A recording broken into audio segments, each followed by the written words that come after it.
नमस्कार विद्यार्थी मित्रांनो आणि 5वी नवोदयची परीक्षा 13 डिसेंबरला आहे. आज आहे 11 डिसेंबर 2025.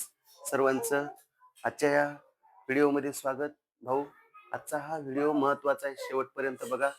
आपला भाग आहे की बाबा या वर्षीचा नवोदयचा पेपर म्हणजे 13 डिसेंबर 5वी नवोदयचा पेपर 13 डिसेंबरचा कसा असेल.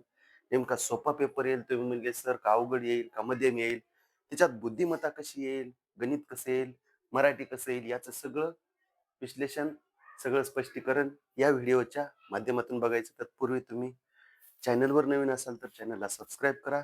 आपल्या युट्यूब चॅनलवर 5वी नवोदय, 4थी स्कॉलरशिप, 5वी यावर्षी स्कॉलरशिप, 7वी स्कॉलरशिपचे व्हिडिओ आहेत. ठीक आहे. तर प्ले स्टोअरवरील नवोदय गुरु ॲप डाउनलोड करा. त्याच्यामध्ये 4थी 7वी स्कॉलरशिपची बॅच, 5वी नवोदयची नवीन बॅच पण या वर्षीपासून सुरू आहे. ठीक आहे. अधिक माहितीसाठी या क्रमांकावर कॉन्टॅक्ट करा भाऊ. ठीक आहे. प्ले स्टोअरवर नवोदय गुरु ॲप डाउनलोड करून गेस्ट पेपर आहे इथं आहे ना, ते सोडून आहे ना, रजिस्ट्रेशन कर. नवोदय गुरु ॲप डाउनलोड करून रजिस्ट्रेशन कर.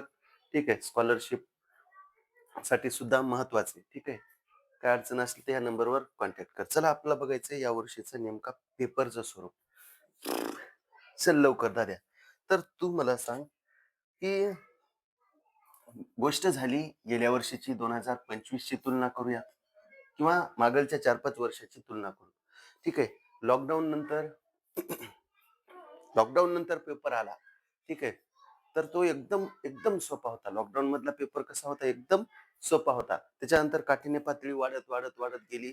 तर आपलं आज येऊन ठेपलेलं आहे 2025. 2025 मध्ये एकाच वर्षी 2 पेपर व्हायले. तर गेल्या वर्षी 18 जानेवारी 2025 ला पेपर झाला. या वर्षी जानेवारी महिन्यात होणार होता 2026 ला, तर 2025 मध्ये झाला. ठीक आहे. तर बघूयात पेपर कसा असेल, पेपरचं स्वरूप कसं असेल, पेपरचं स्वरूप कसं असेल. ठीक आहे. नवोदयच्या पेपरचं स्वरूप कसं असेल, कोणत्या 5वी नवोदयच्या. हा भाऊ, 5वी नवोदयच्या पेपरचं या वर्षी बुद्धिमत्ता बघायची झाली. ठीक आहे. बुद्धिमत्ता 40 प्रश्न असतात. ठीक आहे. 40 प्रश्न असतात. किती प्रश्न असतात? 40 प्रश्न आणि 50 गुण असतात. 40 प्रश्न 50 गुण.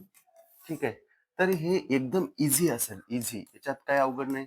फक्त ह्याच्यात काय ट्रिक वापरा, ह्याच्यात ट्रिक काय वापरा भाऊ, ह्याच्यात पेन्सिल न्या, है ना, पेन्सिल, खोडरबर, शॉर्पनर, सगळ्या गोष्टी राहू द्या सोबत. एखादी आकृती, 2 गाळणी पद्धत वापरा. काय खाडाखोड करायची पेन्सिल न कर, प्रश्नपत्रिकेवर. ठीक आहे. उत्तर पत्रिकेवर पेन्सिल वापरू नको. एक तर काळी तर काळीच बॉल पेनने किंवा निळे तर निळेच नाही. ठीक आहे. तर ह्याच्यात गाळणी पद्धत वापरा. बुद्धिमत्तेमध्ये हे कटतंय, हे कटतंय. ठीक आहे. हे येऊ शकत नाही. ठीक आहे. सगळं आपले व्हिडिओ बघा. बुद्धिमत्ता आउट ऑफ मार्क पडतात. एखादं तुम्हाला वाटतंय चुकणार आहे, त्याला थोडासा जास्त वेळ द्या, जास्त टाइम द्या. बरं, बुद्धिमत्ता चाचणी इझी. 50 पैकी सगळ्यांना 50 गुण मिळतात. मला शेवटचा पेपर झाल्यावर ह्या व्हिडिओच्या कमेंट बॉक्स मध्ये कमेंट करा, सर तुम्ही म्हणला ते खरं होतं बाबा, 50 पैकी 50 गुण मिळाले. सोपी असणार, हळून सोडवा. घड्याळ घ्या थोडी, घड्याळ घ्या. काय काय न्यायचं, काय काय नाही, हे उद्याचं मी व्हिडिओ मध्ये नंतर सांगतो बघा, है ना. बुद्धिमत्ता चाचणी 40 प्रश्न 50 गुण आउट ऑफच आले तुला. ठीक आहे. फक्त कंपास पेटीने व्यवस्थित कर. खाडाखोड पेन्सिल न कर. प्रश्नपत्रिकेवर, उत्तर पत्रिकेवर काळ बरोबर कर आणि एकचं डी बरोबर कर. आणि अजून काय चुका करायत मुलं, 40ला 40 बुद्धिमत्तेमध्ये अशी टीका करायला तर, आणि नंतर इकडे उत्तर पत्रिकेवर 40 सोडवाय. तसं करू नको. भाग 1 झाला, 4 प्रश्न झाले, ते टीका करणं प्रश्नपत्रिकेवर, तेच इकडे 4 गोल कर. भाग 2 है ना, समान आकृती ओळखा, 4 झाले, तेच इकडं टीका कर. ते टीका केलेलं इकडे गोल कर उत्तर पत्रिकेवर. एकदा 40 करू नको भाऊ, हा लक्षात ठेवा. दिदी वागा. त्याच्यानंतर हे एकदम सोपं येईल. इझी म्हणजे काय, हा सोपा प्रश्न आहे, सोपा पेपर आहे. कशाचा? बुद्धिमत्ता एकदम सोपी, म्हणजे एकदम सोपी. ठीक आहे. 1-2 प्रश्न ट्रिकी असतात.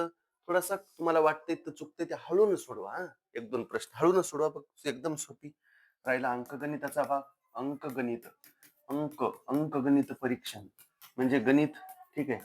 नवोदयचं उद्याच्या पेपरचं गणित कसं येईल. गोष्ट असती, हे ना, काही काही काही काही असं म्हणतात की "हो, लय गणित अवघड येते." अरे, ज्यानं अभ्यास केलाय त्याला तर काय अवघड आहे सांग बरं. ठीक आहे. आता 20 प्रश्न असतात गणिताचे. 20 प्रश्न असतात आणि किती गुण असतात? 25 गुण असतात. 20 प्रश्न 25 गुण. त्याच्यात तुला सांगतो आहे ना, उद्याच्या पेपरमध्ये 8 प्रश्न ते एकदम सोपे येतील. 8 प्रश्न ते एकदम म्हणजे काय एकदम सोपे आहे ना. 8 प्रश्न मध्यम येतील. 8 प्रश्न मध्यम. मध्यम म्हणजे सोप्यापेक्षा थोडे कॅल्क्युलेशन करणारे आहे. आणि काय होते माहितीये का, कॅल्क्युलेशन तू एकदा चुकत आहे, मग तू काय करतो, डबल गणित करतो, भागाकार समजा, मग ते बी चुकत आहे. मग काय होते भाऊ, मग तू हारून जातोस. म्हणतोस तुला मला येत नाही काय, की मग कशाला तरी गोल करतो. तुला येत असते ते, पण तो दोनदा चुकल्यामुळे तू काहीतरी टेन्शन मध्ये येतो, गोल कशाला करून जातो. आणि काय काय हे का नाही, नवोदयमध्ये काय होते, काही काही जण म्हणतात पहिल्यांदा जे येते सोडवा, पहिल्यांदा 42 सोडवा, मग 47 सोडवा, मग 52 सोडवा. तसं करू नका, बिलकुल करू नका. एकदा जर क्रमांक जर चुकले रे बाबा, एकदा क्रमांक चुकले तुमचे, आता 41 केलं, तुला 42 जमन आहे, मग तू 43 करायलास, 43 आलं तो बी, मग तू काय करतोस, ते गणित आले म्हणून ते 43 बी करतोस ना, ते 42लाच बी करतोस. मग तू 44 बघतोस इकडे, 44 सी, मग 44 सी आलं, तू इकडे 43ला सी करतोस. झाली, क्रम चुकले का नाही. त्याच्यानं 100% तू काय कर, क्रमानं सोडव. एवढं काय अवघड नसतं. एखादं गणित येईन गेलं, पर्यायावरून घे, ऑप्शन वरून घे. मोठ्या मोठ्या संख्या आल्या, 1 ते 500 पर्यंतच्या संख्येची बेरीज, 1 ते 5 पर्यंतची बेरीज किती येते बघ. ठीक आहे. प्रश्न 8 प्रश्न सोपे असतात, 8 प्रश्न थोडेसे मध्यम, आणि 4 प्रश्न अवघड नसतात, ट्रिकी असतात, ट्रिकी. ठीक आहे. म्हणजे ट्रिकी म्हणजे थोडासा दिमाग लावायला लागणार आहे, किंवा उपयोजन म्हणतात त्याला. काय म्हणतात, उपयोजन. त्याच्यामध्ये शाब्दिक गणित आले. ठीक आहे. शाब्दिक गणित आले, थोडासा आपल्या जीवनावर दिमाग लावायचा आहे. एक माणूस इकडे गेला, तिकडे गेला, असं झालं, तसं झालं, अमक डमक, हे का नाही, शाब्दिक गणित. मग काय, काही जण मोठ्याल्या ओळी दिसल्या की तिथंच हारतात. वाच, डबल वाच, टिबल वाच. ठीक आहे. म्हणजे हे 4 प्रश्न ट्रिक येतात, उपयोजनात्मक येतात, किंवा थोडेसे हार्ड म्हणूया, थोडेसे हार्ड. एकंदरीत गणिताचा पेपर मध्यम येईल उद्याचा. ठीक आहे. 13 डिसेंबरचा पेपर कसा येईल, हा गणिताचा मध्यम स्वरूपाचा येईल. अंकगणिताचा बिलकुल मध्यम स्वरूपाचा येईल. 8 प्रश्न तर एकदम सोपे, पण हळू नको. 8 प्रश्न मध्यम, थोडेसे सोपेपेक्षा थोडेसे म्हणजे सोपेच असणार. मध्यम म्हणजे सोपेच असतात, आणि हे ट्रिक येणार. झाला मराठीचा भाग. ठीक आहे. मराठीचा भाग त्यालाच म्हणतात मराठी भाषा परीक्षण. मराठी 20 प्रश्न असतात, 25 गुण असतात, है ना. 4 उतारे असतात. किती उतारे असतात, 4 उतारे. एका उतार्यात 1 2 3 4 उतारे. पहिला उतारा, हा दुसरा, हा तिसरा, हा चौथा. एका उतार्यात 5 प्रश्न असतात. 1 2 3 4 5. ह्याच्यात बी 1 2 3 4 5, 2 3 4 5, 1 2 3 4 5. 5 एक 5 म्हणजे 10, 5 त्रिक 5 चूक 20 प्रश्न, 25 गुण असतात भाऊ. मराठीचा पेपर तू म्हणला कसं येईल, इकडे बघ. मराठीचा पेपरची गोष्ट झाली. ठीक आहे. हा पण पेपर मध्यम येईल, हा मध्यमच येईल. पण इकडे बघा, ज्यांनी अभ्यास केलाय त्यांच्यासाठी मध्यमच असेल. मी एक लक्षात ठेवा, इकडे बघा, उतारे उतारे इमानदारीने सांगतो, उद्याच्या पेपरचे उतारे 2दा नाही, 3दा वाच. 3दा उतारे वाचला तर तुला है ना, सोपा पेपर जाईल. ठीक आहे. बरं ठीक आहे, तुम्ही म्हणले सर अवघड कोणतं येईल, मी म्हणलं बिलकुल थोडीशी मराठी अवघड येईल.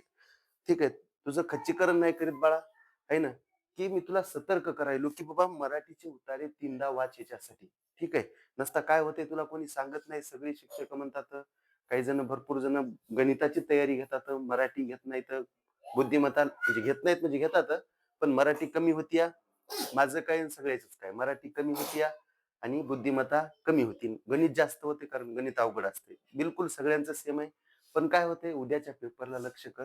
तू उतारे, एक उतारा 2दा 3दा वाच. हा, एक उतारा 2दा 3दा वाच. नक्कीच पहिल्यांदा उतारा वाच, डोळ्यासमोर चित्र आण, है ना. आणि ही गोष्ट आहे अशी छोट्या भावाला सांगायला, समज ही गोष्टच आहे, जणू काही माहिती आहे. युट्यूबला आपण कशी माहिती बघतात त्याची, है ना, जपान विषयी माहितीचा व्हिडिओ जर आला रील मध्ये, तर कसं मन लावून बघतात, तशी ती उतारा म्हणजे माहितीच असते. आणि असं समजायला तुम्ही ती माहिती सांगायला, है ना, म्हणजे उतारा म्हणजे माहिती असते. ती जबरदस्त वाच, एकदम छान वाच. ठीक आहे. पेपर थोडासा मराठीचा ह्या 3 पेक्षा थोडासा थोडासा खाली येईल, पण लय अवघड नाही हा. तू जर उतारे 2दा 3दा वाचलीस, म्हणजे संकल्पना क्लिअर झाली, तुला मागलची वळ वाचली, त्याच्यावर तुला कळालं, डोळ्यासमोर चित्र आलं, उतार्याचं सगळं, नेमका उतारा कशाबद्दल आहे, प्रश्न खालीलपैकी समानार्थी शब्द नाही, मग शेवटीला काही जण नाही वाचित नाही, शेवटपर्यंत प्रश्न वाच, शेवटपर्यंत पर्याय वाच, चारीला चारी. काही जण काय करतात, समजा आई या शब्दाचा समानार्थी शब्द नाही आणि पहिल्यांदाच असते आईचा शब्द माता. आता इथं माता, भाऊ आमचा डायरेक्ट माता करते, असं करू नको. नाही म्हणते ती, शेवटपर्यंत वाच. विरुद्धार्थी शब्द नाही, शब्द प्रकार, शब्दांच्या जाती. ठीक आहे, ऍप मध्ये शब्दांच्या जातीवर व्हिडिओ येतो. ठीक आहे, ऍप मध्ये रजिस्ट्रेशन कर. ठीक आहे, 99 रुपये भरून रजिस्ट्रेशन कर. काही जे मिळेल ते बघ तात्पुरते, एखाद्या 2-4 लेक्चर बघितले तरी काय अडचण नाही. ठीक आहे, तर असं हे पेपरचं स्वरूप असेल. सगळ्यांपर्यंत हे व्हिडिओ शेअर करा भाऊ. 14 डिसेंबरला 14 डिसेंबरला आपली स्कॉलरशिप बॅच सुरू व्हायली, 4थी 7वीची. ह्याच्यावर कॉन्टॅक्ट करा. ठीक आहे, आणि पेपरची सगळी माहिती आपल्या या चॅनलवर मिळेल. ठीक आहे, सगळ्यांना बाय बाय, गुड बाय. सगळ्यांनी व्हिडिओला लाईक, शेअर, सबस्क्राईब.